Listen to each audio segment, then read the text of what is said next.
மாநிலம் வயநாட்டில் ஏற்பட்ட பயங்கர நிலச்சரிவில் 5 பேர் உயிரிழந்த சம்பவம் சோகத்தை ஏற்படுத்தியுள்ள நிலையில் காணாமல் போனவர்களை தேடும் பணிகள் மும்முரமாக நடைபெற்று வருகின்றன.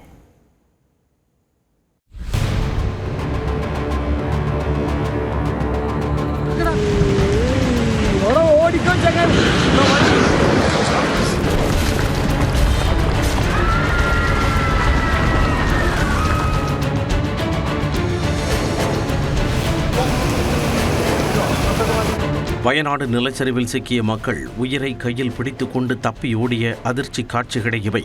கேரள மாநிலம் வயநாடு மாவட்டத்தில் அமைந்துள்ளது கல்லாடி. இப்பகுதியில் இரட்டை சுரங்கப்பாதை அமைக்கும் பணிகள் நடைபெற்று வருகின்றன. இதற்காக சுரங்கப்பாதை திட்ட பகுதியில் பெருமளவு மண் தோண்டி எடுக்கப்பட்டு குவிக்கப்பட்டிருந்தது.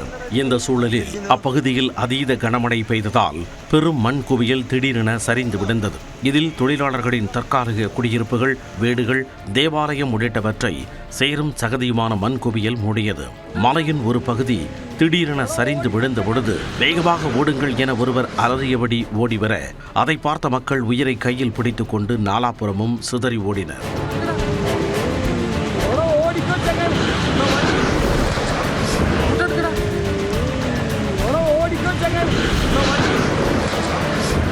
சரிந்து வந்த பிரம்மாண்ட மண்குவியல் பாலத்தின் மீது நிறுத்தப்பட்டிருந்த ஒரு பெரிய எரிபொருள் டேங்கர் லாரியை திரைப்பட காட்சிகளில் வருவதைப் போல அடித்துச் சென்றது. சாலையின் ஓரத்தில் நிறுத்தப்பட்டிருந்த ஜீப் மீது லாரி பயங்கர வேகத்தில் மோதிய நிலையில் அப்பகுதியில் இருந்த சிலர் நல்வாய்ப்பாக உயிர் தப்பினர்.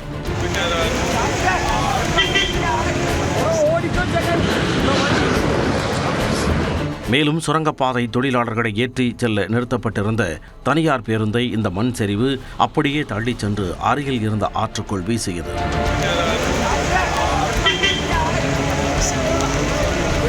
விபத்து நடந்த கல்லாடியில் மீனாட்சி பாலம் அருகே தேசிய பேரிடர் மீட்புப் படையினர், தீயணைப்பு படையினர், காவல்துறையினர் மற்றும் உள்ளூர் மீட்புக் குழுவினர் இடிபாடுகளை அகற்றி மாயமானவர்களை தேடும் பணியில் தீவிரமாக ஈடுபட்டுள்ளனர்.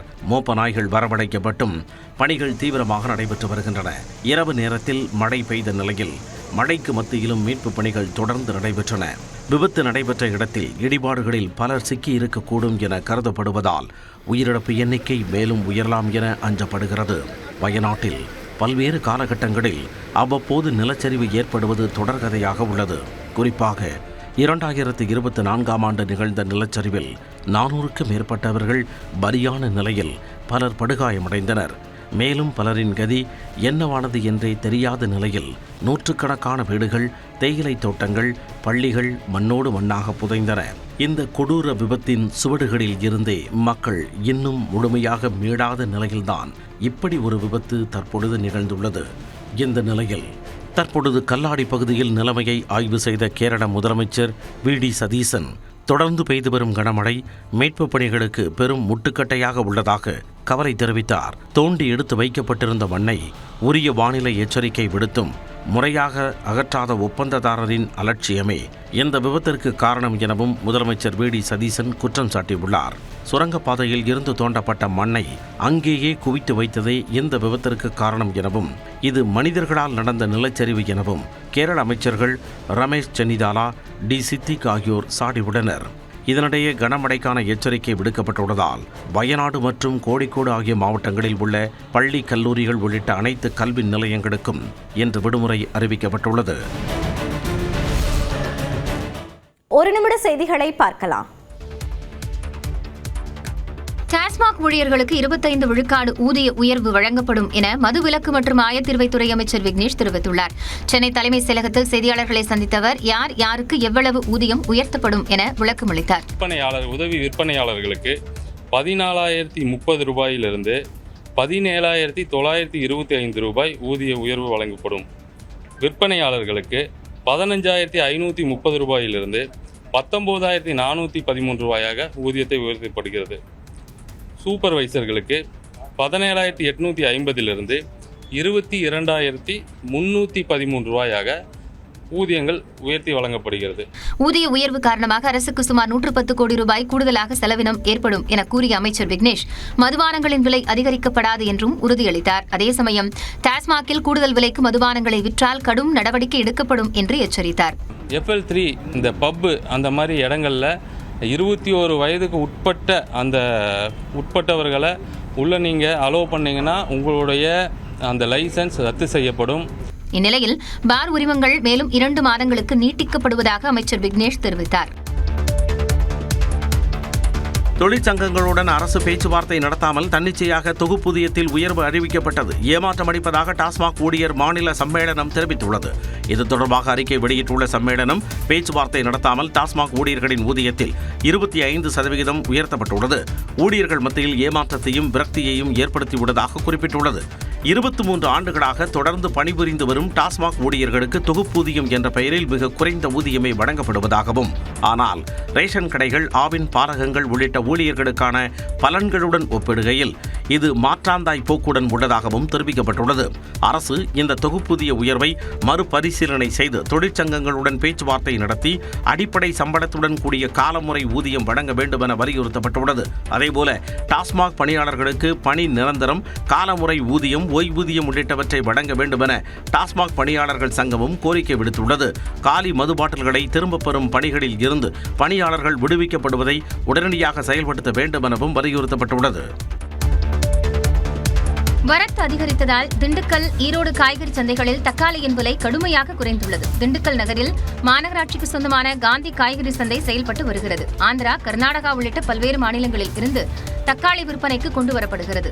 நாள் ஒன்றுக்கு 35 டன் தக்காளி கொண்டுவரப்பட்ட நிலையில் தற்போது 100 டன்னுக்கும் மேலாக விற்பனைக்கு வருகிறது. வரத்து அதிகரிப்பால் கடந்த வாரம் 1 கிலோ தக்காளி 50 ரூபாய்க்கு விற்பனையானது தற்போது 1 கிலோ 10 ரூபாயாக வீழ்ச்சியடைந்துள்ளது. ஆந்திராவிலேருந்து, கர்நாடகா இருந்து எல்லா பக்கம் வரவு அதிகம். இதே சூழ்நிலையில் இப்போ தமிழ்நாடும் தக்காளி வர ஆரம்பிச்சிருச்சு. தக்காளி வரவு அதிகமாக இருக்க காரணத்தினால இப்போ பார்த்தீங்கன்னா இப்போ 10 ரூபாயிலிருந்து 15 ரூபா வரைக்கும் விலை ரொம்ப கம்மியாக போய்கிட்டு இருக்கு. இதேபோன்று ஈரோடு மாவட்டம் தாளவாடியில் தக்காளி விலை கடுமையான சரிவை சந்தித்துள்ளது. 1 கிலோ 9 ரூபாய்க்கு மட்டுமே கொள்முதல் செய்யப்படுவதால் விவசாயிகள் கவலையடைந்துள்ளனர். தமிழ்நாட்டில் பொதுமக்கள் எங்கிருந்தபடியும் ஆன்லைன் மூலமாக பத்திரப்பதிவு செய்யும் புதிய திட்டத்தை வரும் ஆகஸ்ட் 17ஆம் தேதி முதலமைச்சர் விஜய் தொடங்கி வைக்க உள்ளதாக அமைச்சர் லோகேஷ் தமிழ்ச்செல்வன் தெரிவித்துள்ளார். சென்னை நந்தனத்தில் ஜூன் மாதத்திற்கான பணித்திறன் குறித்த ஆய்வுக் கூட்டம் அமைச்சர் லோகேஷ் தமிழ்ச்செல்வன் தலைமையில் நடைபெற்றது. அதனைத் தொடர்ந்து செய்தியாளர்களை சந்தித்த அமைச்சர் லோகேஷ் தமிழ்ச்செல்வன், பொதுமக்கள் பத்திரப்பதிவு அலுவலகங்களில் நீண்ட நேரம் காத்திருப்பதை தவிர்க்கும் வகையில் எனிவே ரெஜிஸ்ட்ரேஷன் என்ற புதிய சிறப்பு திட்டம் அமல்படுத்தப்பட உள்ளதாக கூறினார். அண்ணன் முதல்வர் அவர்களின் ஆலோசனைப்படி வரும் 17/8 அன்று முதல் எனிவே ரெஜிஸ்ட்ரேஷன், பிரசன்ட்லெஸ் ரெஜிஸ்ட்ரேஷன் அந்த முறையில் ஆன்லைன்லேயே எல்லா ரெஜிஸ்ட்ரேஷன் ப்ராசஸும் முடிக்கிற மாதிரி ஒரு முன்னோடி திட்டம் கொண்டு வந்திருக்கோம். முதற்கட்டமாக அடுக்குமாடி குடியிருப்புகளை பதிவு செய்வது போன்ற ஒரு சில குறிப்பிட்ட சேவைகள் சேர்க்கப்பட்டுள்ளதாக விவரித்தார். எனி டைம் எந்த நடுராத்திரியில் கூட பண்ணுற மாதிரியான ஃபெசிலிட்டிஸ் வந்துடும். அது மூலமாக நம்ம பண்ண முடியும். அதற்கு தேவையான சில டிவைசஸ் மட்டும் அவங்க வாங்கி வச்சுக்கணும். இந்த புதிய வசதியால் பத்திரப்பதிவு அலுவலகங்களுக்கு நேரடியாக வரும் பொதுமக்களின் எண்ணிக்கை சுமார் 30% வரை குறையும் என்று எதிர்பார்க்கப்படுகிறது.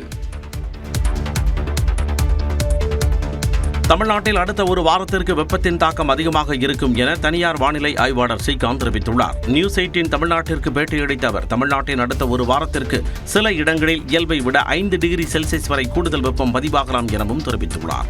இயல்பிற்கு அதிகமாக 2-3 டிகிரி, சில இடங்களில் 4-5 டிகிரி வரைக்கும் கூட பகல் நேர வெப்பநிலை அதிகமாக இருக்கும்.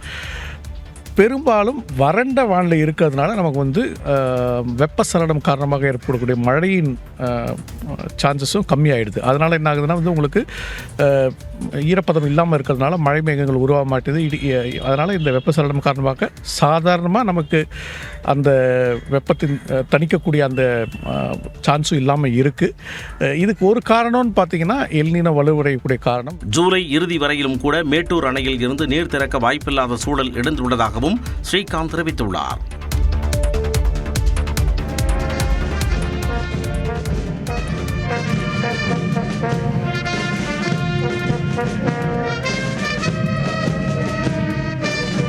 மூன்று நாடுகளுக்கான அரசுமுறை பயணத்தின் முதற்கட்டமாக இந்தோனேஷியா சென்றுள்ள பிரதமர் மோடிக்கு அந்நாட்டு அதிபர் பிரபோவோ சுபியாந்தோ தலைமையில் பிரம்மாண்ட வரவேற்பு அளிக்கப்பட்டது. இந்தோனேஷியாவின் மிக உயரிய சிவிலியன் விருதான பின்தாங் அதிபூர்ணா பதக்கத்தை பிரதமர் மோடிக்கு அதிபர் பிரபோவோ சுபியாந்தோ வழங்கி கௌரவித்தார். ஒற்றுமை மற்றும் செழுமைக்காக சிறந்த பங்களிப்பை வழங்கும் உலக தலைவர்களுக்கு இந்த விருது வழங்கப்படுகிறது. இதைத் தொடர்ந்து ஜகார்த்தாவில் உள்ள அதிபர் மாளிகையில் இரு நாடுகளுக்கும் இடையே பாதுகாப்பு, தொழில்நுட்பம், வர்த்தகம், கல்வித்துறைகளில் 20 வரலாற்று சிறப்புமிக்க ஒப்பந்தங்கள் கையெழுத்தாகின. நிகழ்ச்சியில் பேசிய இந்தோனேஷிய அதிபர் பிரபாவோ சுபியாந்தோ, பிரதமர் மோடியின் திட்டங்களுக்கு எந்தவித காப்பிரைட் உரிமமும் இல்லை என்பதில் தனக்கு மிக மகிழ்ச்சி என்று கூறினார்.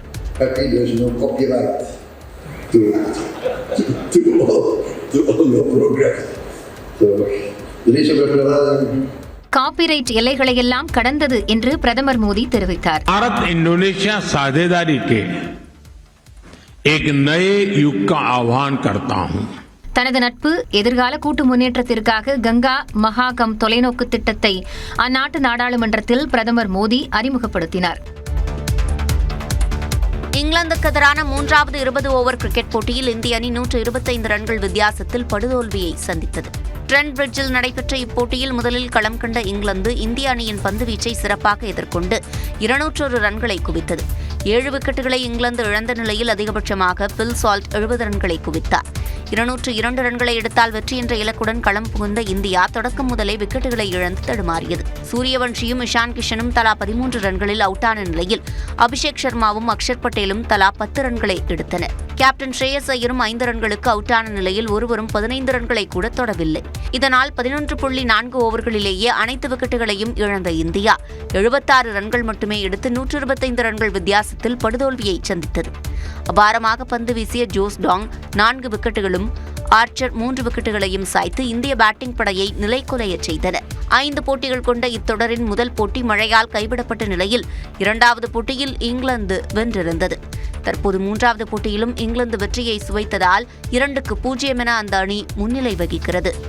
கரூர் கூட்ட நெரிசல் வழக்கில் முதலமைச்சர் விஜயை குற்றம் சாட்டப்பட்டவர் என கூறுவதை ஏற்க முடியாது என்று திட்டவட்டமாக தெரிவித்துள்ள உச்சநீதிமன்றம், துயர சம்பவத்தில் பாதிக்கப்பட்டவர்களை முதலமைச்சர் சந்திக்க தடை கோரிய வழக்கையும் தள்ளுபடி செய்தது.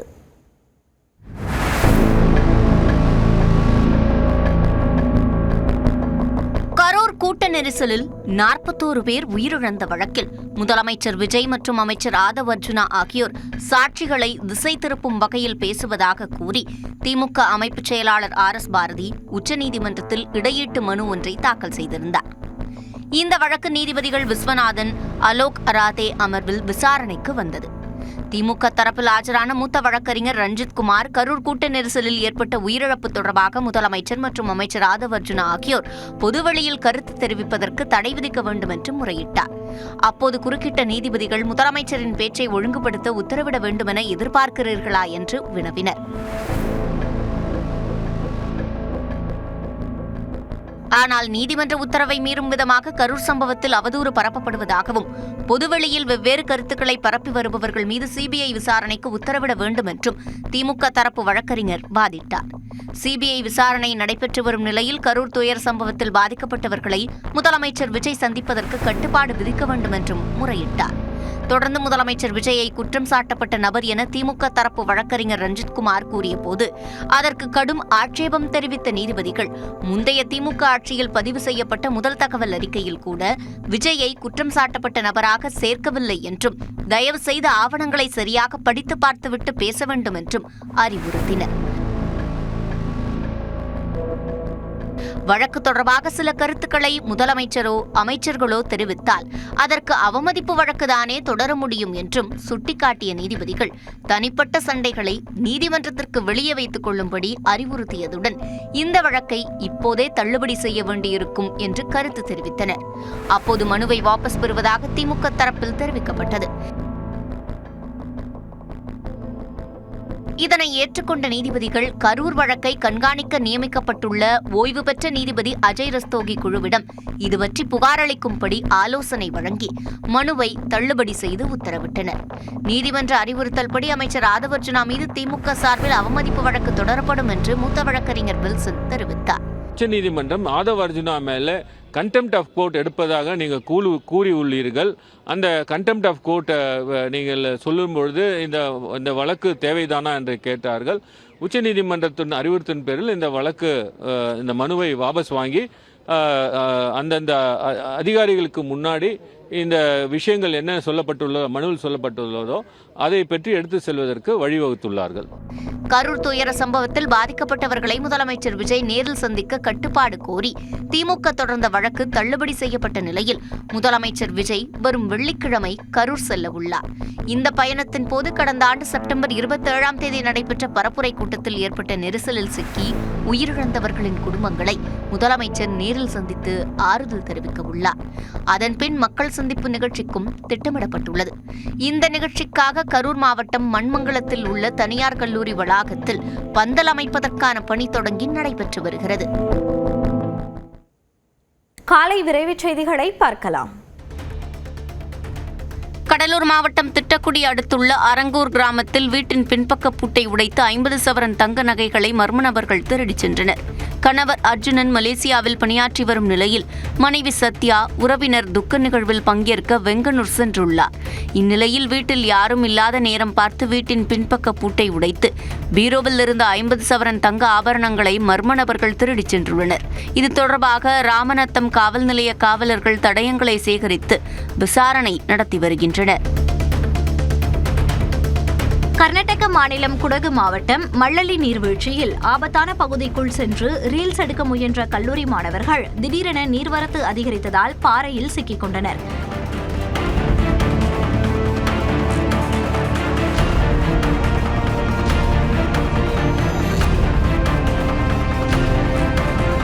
தகவல் அறிந்து விரைந்த தீயணைப்புத் துறையினர் உள்ளூர் மக்களின் உதவியுடன் கயிறுகள் மூலம் சினிமா பாணியில் மாணவர்களை பத்திரமாக மீட்டனர். பழனி முருகன் கோயிலின் ஆண்டு வருவாய் இதுவரை இல்லாத அளவிற்கு 100 கோடியை தாண்டியுள்ளது. இந்து சமய அறநிலையத்துறையின் கணக்குகளின்படி வருவாய் ஆண்டு ஜூலை 1 முதல் ஜூன் 30 வரை கணக்கிடப்படுகிறது. இதன்படி கடந்த 2025-2026 ஆண்டு கணக்கின்படி மொத்தமாக சுமார் 103 கோடியே 24 லட்சம் ரூபாய் வருவாய் கிடைத்துள்ளது. பழனி தண்டாயுதபாணி சாமி கோயில் வரலாற்றில் முதன்முறையாக ஆண்டு வருவாய் 100 கோடியை கடந்து சாதனை படைக்கப்பட்டுள்ளதாக கோயில் நிர்வாகம் தெரிவித்துள்ளது.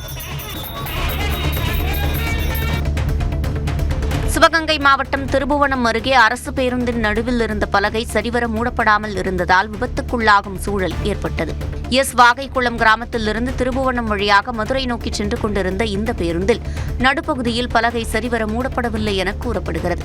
அப்போது பலகையை மிதித்த பள்ளி மாணவர் ஒருவர் அந்த ஓட்டை வழியாக தவறி உள்ளே விழவிருந்த நிலையில் அருகில் இருந்த பயணிகள் சுதாரித்து மாணவரை பிடித்ததால் விபத்து தவிர்க்கப்பட்டது. பழுதடைந்த பேருந்துகளை பராமரித்து இயக்க வேண்டுமென பொதுமக்கள் கோரிக்கை விடுத்துள்ளனர். கோவை மாவட்டம் மேட்டுப்பாளையத்தில் உள்ள பில்லூர் அணையிலிருந்து வினாடிக்கு 6000 கன அடி நீர் பவானி ஆற்றில் வெளியேற்றப்பட்டு வருகிறது. நீர்வரத்து அதிகரித்து வருவதால் அணை அதன் முழு கொள்ளளவை விரைவில் எட்டும் என எதிர்பார்க்கப்படுகிறது. இதனால் பவானி ஆற்றின் கரையோர பகுதி மக்கள் பாதுகாப்புடன் இருக்க அறிவுறுத்தப்பட்டுள்ளனர். நீலகிரி மாவட்டத்தில் பெய்து வரும் கனமழையால் கூடலூர், பந்தலூர் பகுதிகளில் ஆறுகளில் வெள்ளப்பெருக்கு ஏற்பட்டுள்ளது. இதனையடுத்து பொதுமக்கள் ஆறுகளில் குளிக்கவோ துணி துவைக்கவோ செல்ல வேண்டாம் என்றும் கரையோர மக்கள் பாதுகாப்பாக இருக்க வேண்டும் என்றும் மாவட்ட ஆட்சியர் லட்சுமி பவ்யா தண்ணீர் அறிவுறுத்தினார்.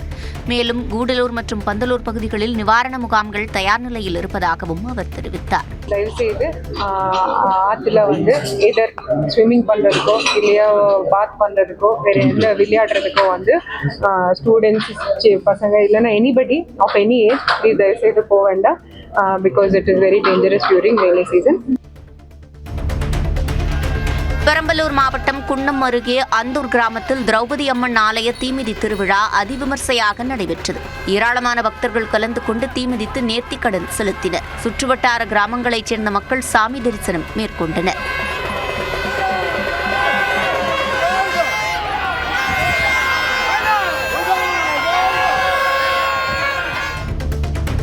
நீர்நிலை ஆக்கிரமிப்புகளை அளவீடு செய்வதற்கு தேவைப்பட்டால் 144 தடை உத்தரவு பிறப்பிக்கலாம் என உயர்நீதிமன்ற மதுரை கிளை உத்தரவிட்டுள்ளது.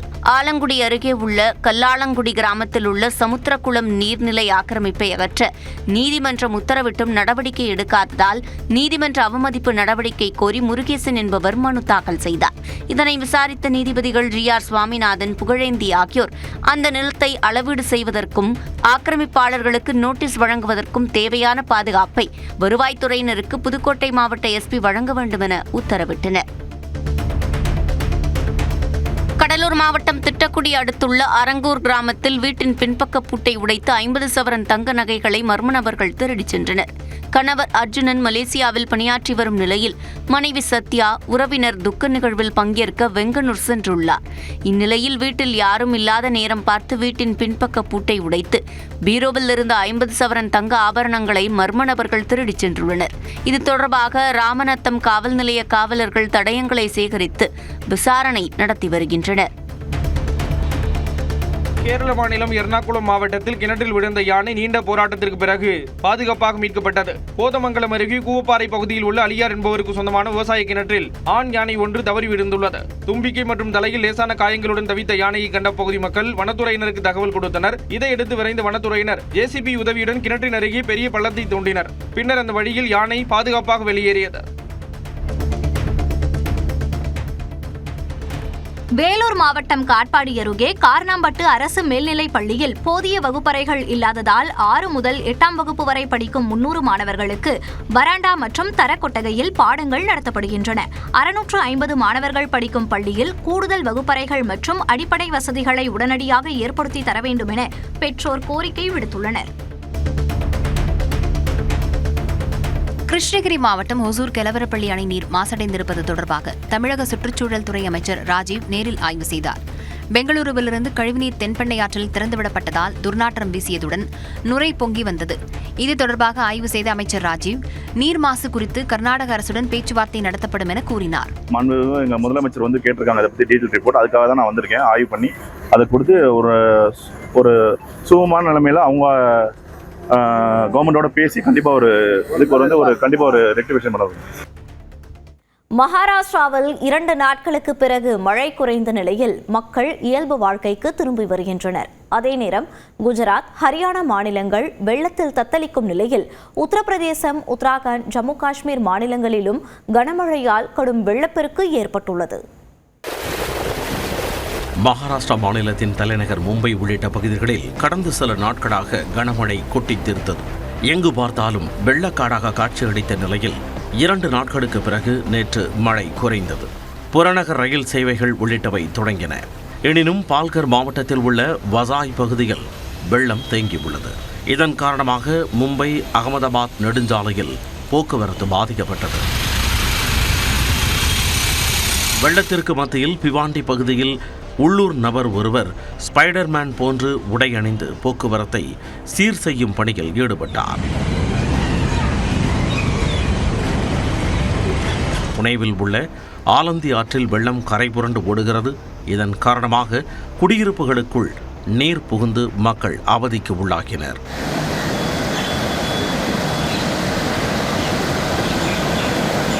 இந்நிலையில் உத்தரப்பிரதேச மாநிலத்திலும் கனமழை பெய்து வருகிறது.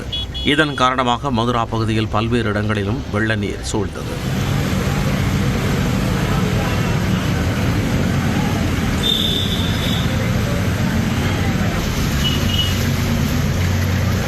நொய்டாவில் உள்ள லேபர் சவுக் பகுதியில் வெள்ளம் சூழ்ந்த நிலையில் நீரில் தத்தளித்தபடி வாகனங்கள் சென்றன.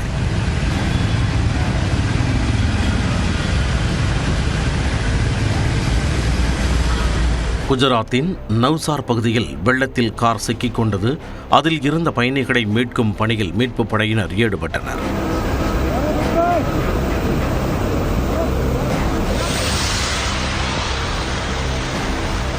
நவ்சாரி பகுதியில் தாழ்வான பகுதிகளில் நீர் சூழ்ந்ததால் மக்கள் கடும் அவதிக்கு உள்ளாகினர். சூரத் நகரில் கனமழை வெள்ளத்தால் இடுப்பளவுக்கு நீரில் மக்கள் நடமாடும் நிலை ஏற்பட்டது.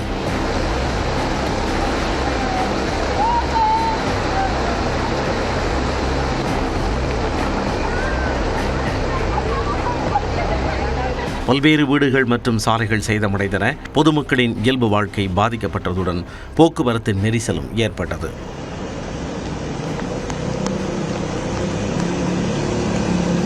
வல்சாத் பகுதியில் குடியிருப்பு பகுதிகளை வெள்ளம் சூழ்ந்ததால் மக்கள் வீடுகளுக்குள்ளேயே முடங்கினர். ஜூனாகத் மாவட்டத்தில் உள்ள கேசோத் பகுதியில் பல ஆயிரக்கணக்கான ஏக்கர் விளை நிலங்கள் நீரில் மூழ்கின. பெருமளவில் இழப்பு ஏற்பட்டுள்ளதாக விவசாயிகள் வேதனை தெரிவித்தனர். ஹரியானாவிலும் கனமழையால் கடும் பாதிப்புகள் ஏற்பட்டுள்ளன. குருகிராமில் பெரும்பாலான பகுதிகள் வெள்ளத்தில் மிதக்கின்றன. வெள்ளம் காரணமாக கடும் போக்குவரத்து நெரிசல் ஏற்பட்டு வாகன ஓட்டிகள் சிரமத்திற்குள்ளாகினர். தலைநகர் டெல்லியில் உள்ள ராஜா திர்சன்மார் பகுதியில் மரம் முறிந்து விழுந்ததால் கார் சேதமடைந்தது. காலை விரைவுச் செய்திகளை பார்க்கலாம். மயிலாடுதுறை மாவட்டம் சீர்காழி அருகே ரயில் முன் பாய்ந்து தற்கொலைக்கு முயன்ற நபரை கேட் கீப்பர் துரிதமாக செயல்பட்டு காப்பாற்றினார். அரசூர் சேந்தங்குடி ரயில்வே கேட்டில் ரயில் வந்தபோது இரு பக்கமும் கேட்டுகள் அடைக்கப்பட்டிருந்தன. அப்போது கேட்டை தாண்டி வந்த நபர் ரயில் முன் பாய்ந்து தற்கொலைக்கு முயன்றார். இதைக் கண்டு அதிர்ச்சியடைந்த கேட் கீப்பர் சந்தீப் சகர் ஓடிச் சென்று அந்த நபரை காப்பாற்றினார்.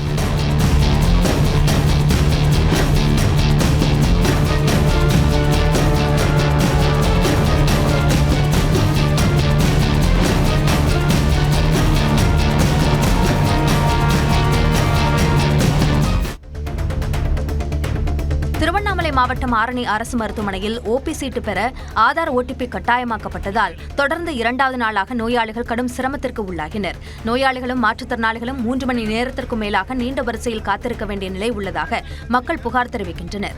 என் உடம்பு ஒதுருது, கைத்து நேரம் விசிக்குது சார், குளிர் ஜுரம் வருது, உடம்பு முடியல எங்களுக்கு. உள்ள போய் சொன்னதை நீங்க ஆதார் அட்டை எடுத்துமானாதான் நாங்க பார்க்க முடியும்னு சொல்றாங்க. வந்து போயிட்டேன், நான் வந்து போயிது 3 நாளா வந்து பாறேன்.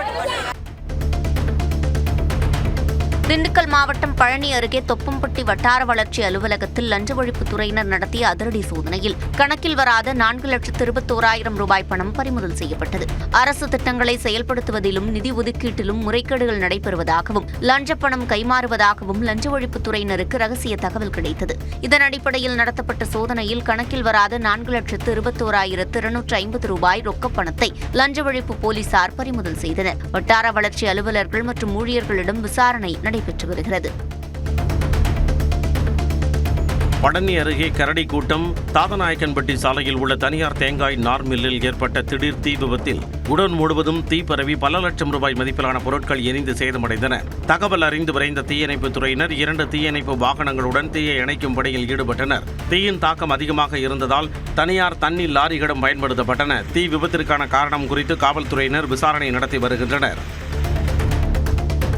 விழுப்புரம் மாவட்டம் செஞ்சி அருகே கடந்த 4 ஆண்டுகளாக இலவச விவசாய மின் இணைப்பு வழங்கப்படவில்லை என விவசாயி வேதனை தெரிவித்துள்ளார். செவலப்புரை கிராமத்தைச் சேர்ந்த ஆறுமுகம் விவசாய இலவச மின் இணைப்பு கேட்டு மின்வாரிய அலுவலகத்தில் மனு அளித்த நிலையில் மின்வாரிய அதிகாரிகள் நிலத்தை நேரில் ஆய்வு செய்தும் இலவச மின் இணைப்பு வழங்கப்படவில்லை என குற்றம் சாட்டியுள்ளார். இது தொடர்பாக தாயனூர் மின்வாரிய உதவி பொறியாளர் சுமதி என்பவரை தொடர்பு கொண்டு கேட்டபோது முன்னுரிமை அடிப்படையில் விவசாய இலவச மின் இணைப்பு வழங்கப்படும் என தெரிவித்தார். மயிலாடுதுறையில் பழமை வாய்ந்த ஸ்ரீ சாந்தநாயகி சமேத புனுகீஸ்வரர் கோவிலில் 63 வீதி உலா நடைபெற்றது. இந்திரன் புனுகு பூனை வடிவம் எடுத்து இங்கு உள்ள சிவன் மற்றும் சாந்தநாயகி அம்மனை வழிபாடு செய்ததாக புராண வரலாறு கூறுகிறது. இந்நிலையில் வாசனை திரவியமான புனுகினை சாத்தி சிவலிங்கத்திற்கு சிறப்பு பூஜைகள் செய்யப்பட்டு பஞ்சமூர்த்திகளுக்கு சோசட தீபாராதனை மகா தீபாராதனை செய்யப்பட்டு பஞ்சமூர்த்திகளுடன் 63 வீதி உலா நடைபெற்றது. இதில் ஏராளமான பக்தர்கள் கலந்து கொண்டனர்.